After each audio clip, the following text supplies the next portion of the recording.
Hey,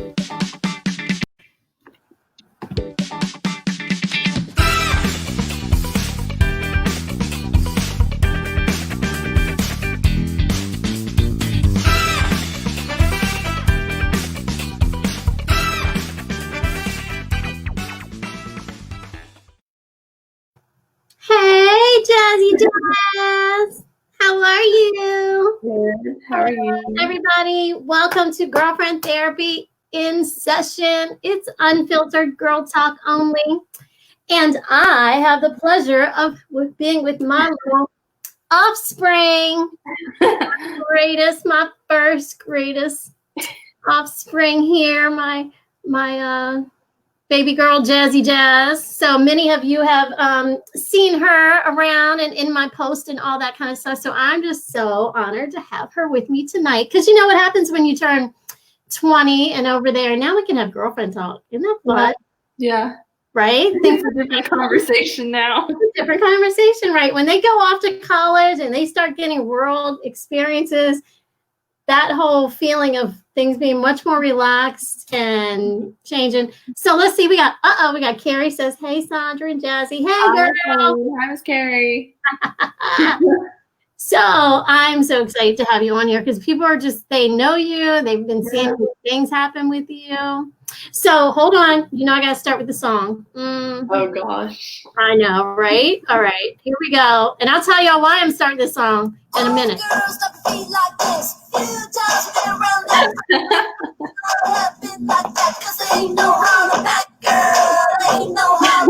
Because you ain't none.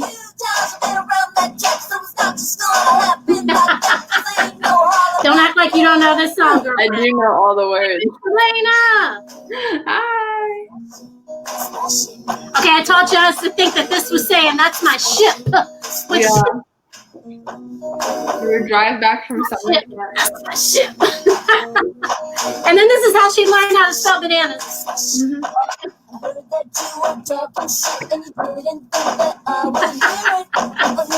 She remembers.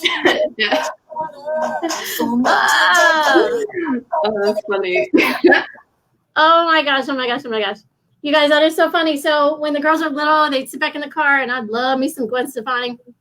That song would come on and I'd be like, hey, and they would sing it in the back. And you know what's saying, oh shit, right? I'd be like, oh, that's my ship.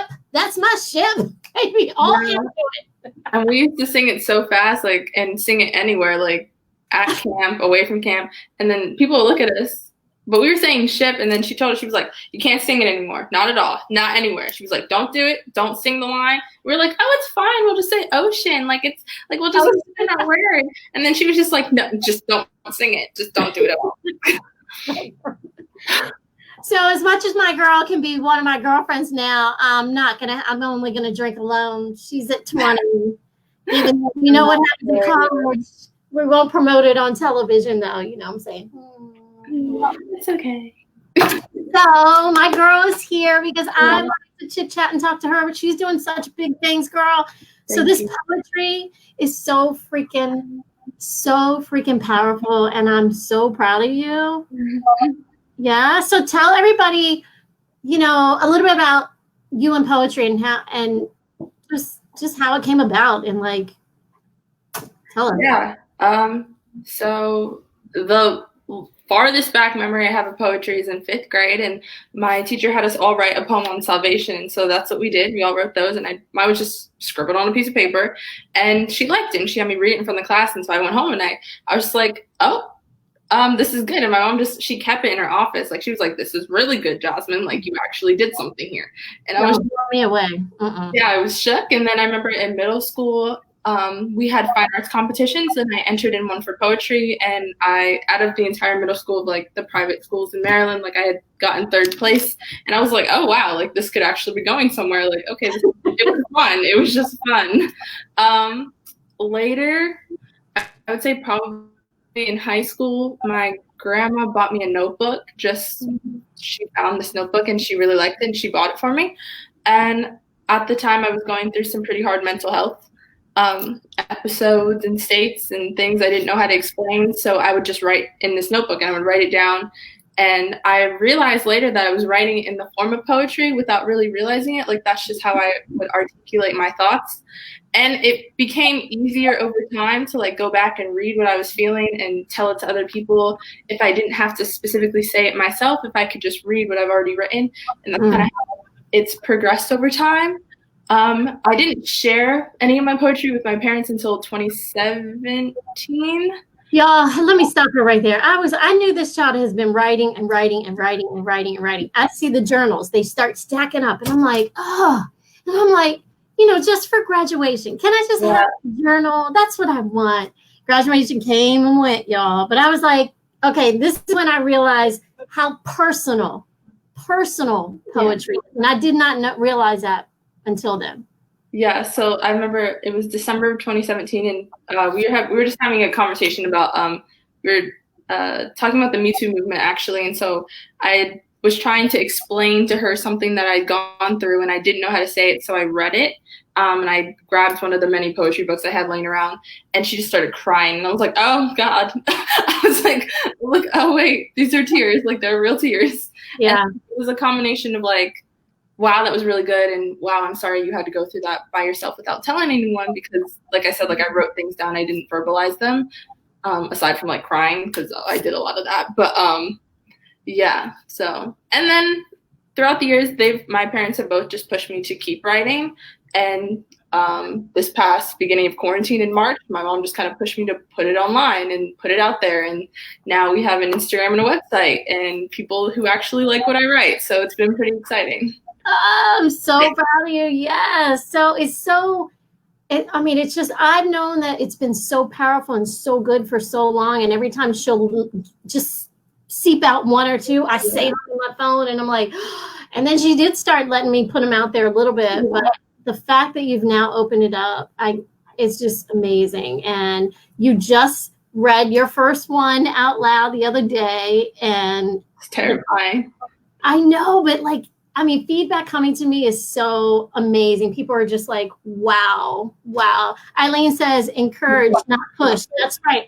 Encourage is what I've done to her. Let her do her thing and just encourage her. Oh, Rebecca's here. She says, hi, I love you too. So you guys, what I wanted Jazz to do, if she wanted to, and she did. I'm so happy. And I have a favorite poem that she has written. Well, there's a couple she's written for me, and they are my favorite. But she has one that I think every woman needs to hear, needs to read it, needs to have it in their phone, needs to just keep. And I say Jazz is well beyond her years and how she thinks, her mind. The words just come to her, and they're just amazing. So I did ask her to read it to us today. So this poem.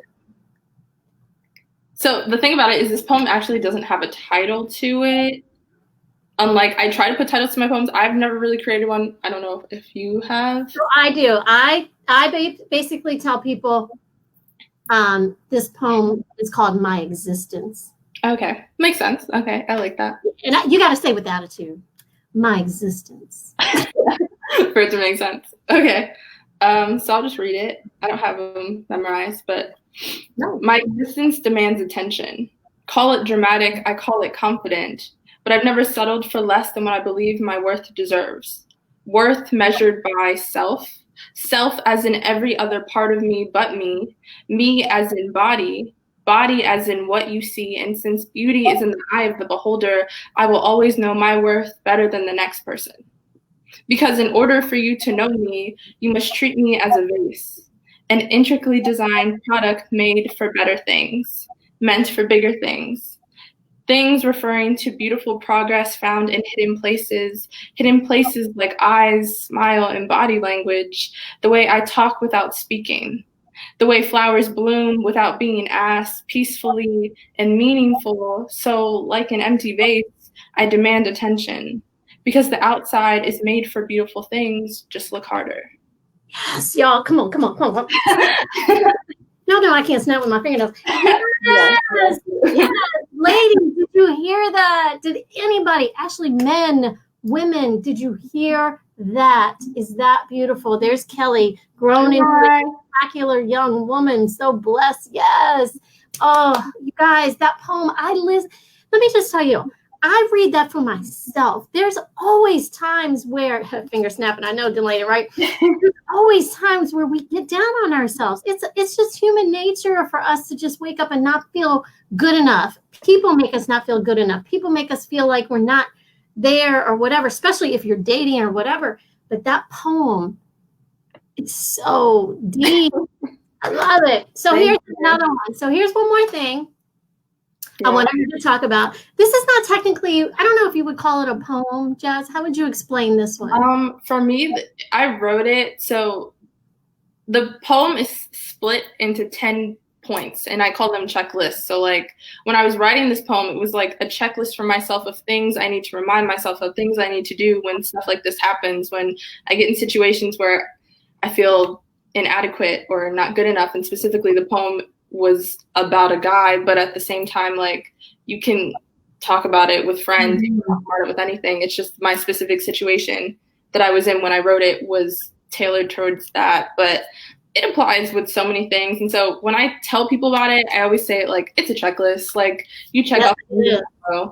Y'all, she's going to read this, and it's written in a checklist form. You might want to take notes. But okay. We'll get it posted after all this, but listen, y'all. Here we go. So this poem is called How to Live Without Closure. 1, stop expecting sorry to come in a bouquet. 2, ask why to those who care to see if your mind is at peace. 3, he is not one of those people. 4, mute block delete was made for moments like this. Use it at his expense for your benefit. 5, know that you were not the problem. Building a home on a burned bridge is not easy, but you attempted to do it beautifully. 6, he will never comprehend the rings of fire you jumped through, so he could simply stand next to you. 7, you are not toxic. His insecurities do not define your character. This is not your fault. 8, thank yourself for still believing people are good, still nurturing any notion that love exists naturally. 9, cry. Please cry for hours. Cry until the air turns thin and the only thing you want more than him is oxygen. 10, turn his torture into a lesson. Learn from the misfortune and never go back.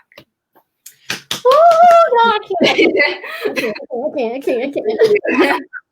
Girl, I'm 50 years old, and that all still goes for the rest of your life. There are so many things, and it could be a man, it could be somebody who's treating you that way, it could be any relationship. All is so good, Jazzy. It's so powerful. I don't even know I want to talk. I feel like I just want to keep having you read. Let's see, Kelly. Yes, girl.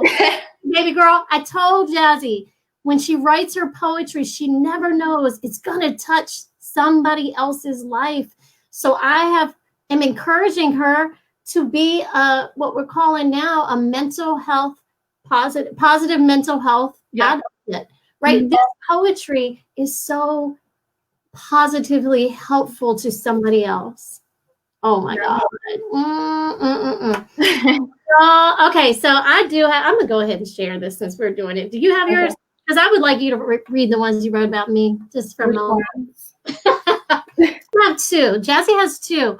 And I tell you, if you're a mom out there, we go through our lives doing the best we can for our kids. We make sacrifices, we make choices, we maybe give up lots of things because they're our children and we want to set the right example. And we think back like, is that right? Was that right? Did she see anything I was trying to do? All of those things. And then there's that one aha moment. Because most of the time your teens are not going to tell you. That's just not the time your teens are going to tell you. But there's that aha moment. You're going to get it. My child gave it to me in a poem. Yeah. And she gave it to me for my birthday. Right? Was it?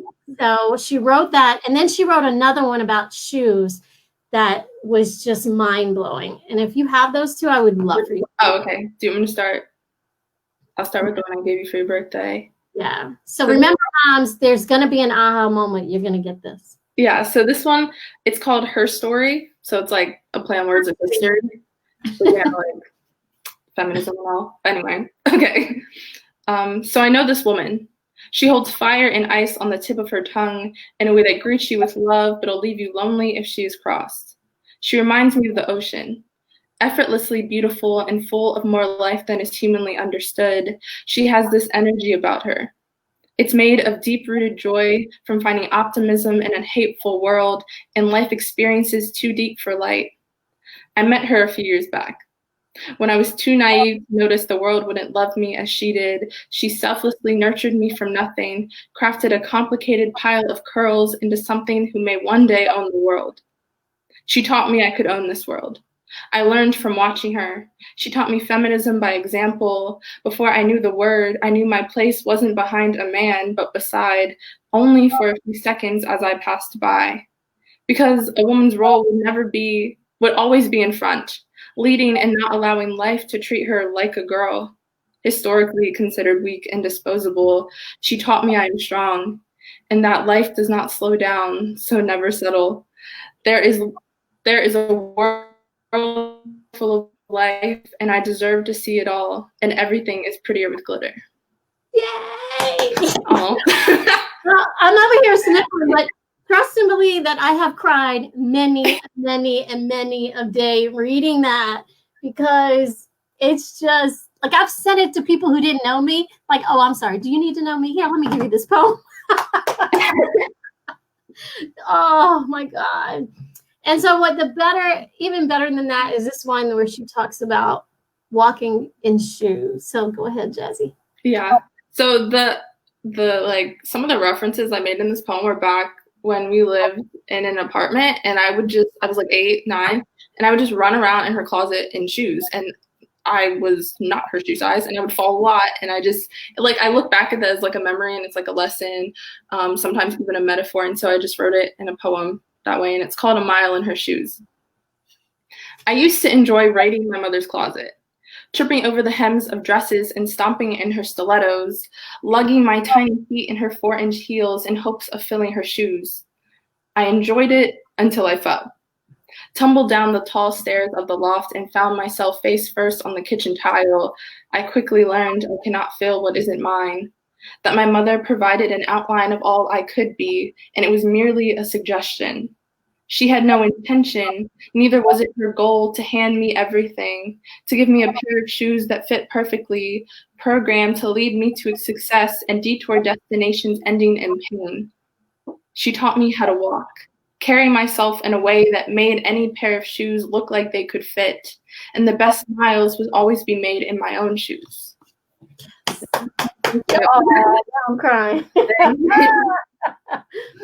Oh, you guys, the best thing we can do is teach our girls how to walk in their own shoes, right? Yeah. Oh my God.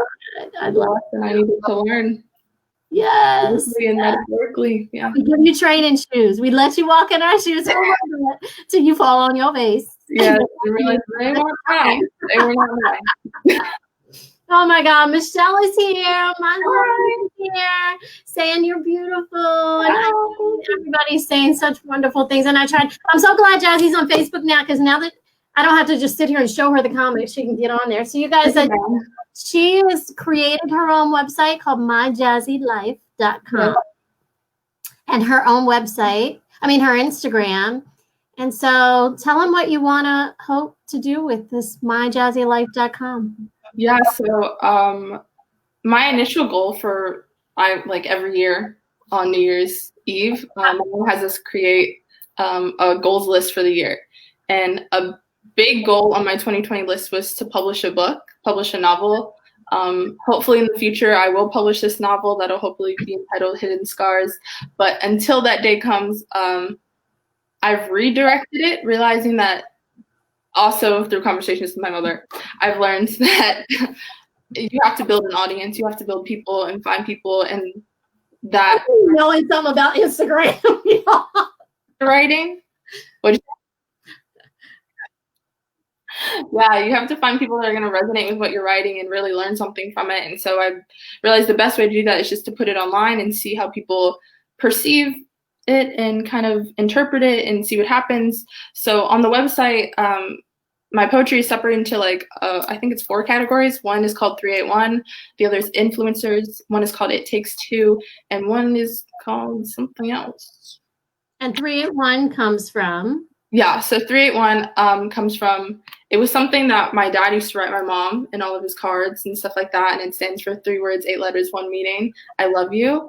And like as I got older, he started writing it in me and Cece's cards too. So it just has like this family meaning to it, and I have it tattooed on my arm for mental health reasons. You know, it's helped me a lot. But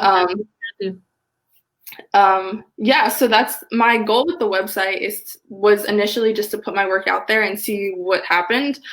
Specifically, the Instagram per se is where I share more mental health tips that I learned over the years from my numerous years in therapy, trying to get my life together. But yeah, so I've I've just realized that like people want to hear from experience. That hearing from a therapist, I know personally, like it wasn't always the most helpful. Listening to someone who is reading from a textbook and listening to someone who's actually been through the situation is not the same thing. And I realized that I've gone through a lot and I have a lot to share and I've learned a lot. And I can't teach anyone anything, but I can tell them what I've been through and I can help them and be a shoulder to cry on if they need it. So and I think my poetry does that too. I think it lets people know that they're not alone. In numerous situations, whether it be like with breakups or friendships or mental health or just like feeling alone and stuff like that. Like I felt those things and I wrote them down. And so like I'm able to share those over time. What's so powerful is that even though we look at you as being young, and even when you're in high school or college and you're going through, you know, boyfriends or breakups, at the end of the day, we all still, no matter what the age is, the actions and what we go through and the feelings are really the same. And so your poetry relates to everyone, right? Yeah. To every age. And that's what was so powerful to me, is that she's not writing roses or red violets or blue. Like this stuff is deep and powerful. And it's amazing. And so I take it from you guys. I want to talk just a second real quick and we'll come off. Is that one of the things I encourage Jazz to do from a mom point of view, who has helped, you know, has had daughters struggle through mental health issues, as most of their generation has done, is to be out there as an advocate, to be a positive person, because I do know that, you know, taking them to certain therapists and stuff, they just never relate it to them. And if that teenager could have somebody like Jazz today, talk to her, walk her through it, see that this vision that you see on the outside is somebody that still went through the pain on the inside, and still it's a battle every day, right? It's just like anything else. If they know that she's there, it's going to help them get through it so much more. So I just tell everybody, you guys, if you have anybody you know, just turn them on to Jazzy's Facebook. I mean, her My Jazzy Life, because it's really going to help them. I know that healing.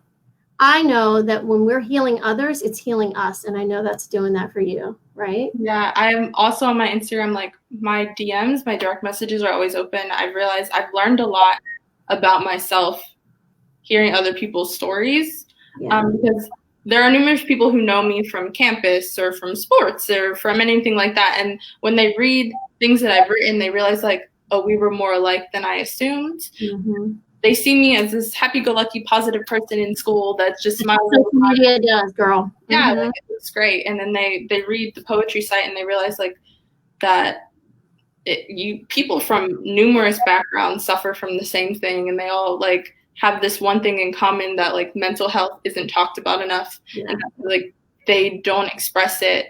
And I've learned and I've seen so far, like just in the month that I've had this account, that people are really picking up on what I'm writing, and they're connecting with me personally. And I think that's really interesting with people I haven't really had deep conversations with before. They do feel like they know me better, and they do feel like I'm someone that they can talk to. So you're the epitome of what I've learned on Instagram and how I've learned on business, that people need to like, know, and trust you. And when they do, they relate to you, and they're going to want what you have, and they're going to want your poetry and want you to read it. And people, like I see comments, they want to hear you say it, Jazzy. Like you reading it is super, super powerful. So just keep that up. I love you, girl. I think you're being on here. Okay. I hope you guys enjoy this. And thank you for joining us on Girlfriend Therapy Talk. Oh, I got a new commercial, so don't leave until you watch it. We put this together. This is cute. Mm-hmm. Even my girl liked it. When Jazzy, she was like, oh, I like that song. I was like, Oh, I did something. Me, Kern did something. All right, you guys have a great one. We'll see you later. Bye. Yeah. I'm living good. I'm living great. Everything I do in the first place. I said I'm living good. I'm living great. Everything I do in the first place. Yeah. Watch my money grow. Watch my money grow like a proud parent. Yeah, my money getting old and it's colder than the snow bunny. Happy getting money, honey.